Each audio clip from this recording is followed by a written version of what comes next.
Hello, काय म्हणताय? कसे आहात सगळे? श्रावण सणवारांचा महिना सुरू झालाय.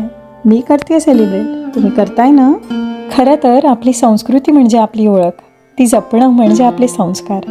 आणि हे सणवार अशाच या अर्थपूर्ण संस्कृतीचा एक महत्त्वाचा भाग आहेत. प्रत्येकाची सणवार साजरी करण्याची डेफिनेशन जरी वेगळी असली तरी त्याचा अर्थ मात्र एकच. एकत्र येऊन आनंद आणि श्रद्धा व्यक्त करणं आणि योग्य त्या परंपरा जपणं.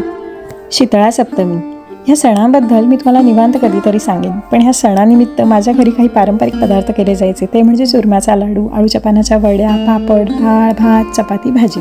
वर्किंग डेमध्ये हा सण आल्यामुळे त्याची पूर्वतयारी मी आजच करणार आहे थोडी. चला तर मग ती माझ्यासोबत पूर्वतयारी बघायला. सणवार म्हणजे माझ्यासाठी तर आर्ट अँड क्राफ्ट करण्याची संधीच.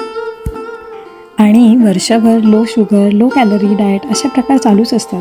पण ह्या सणवारांच्या निमित्ताने केलं जाणारं पारंपरिक जेवण, त्याची गंमत काही ती न्यारीच. खरं तर माझं बालपण एका छोट्याशा खेडेगावात गेलं आणि तिथे लागणारे सगळेच रिसोर्सेस वेळेवर उपलब्ध होतील याची आम्हाला कधी सवयच नव्हती.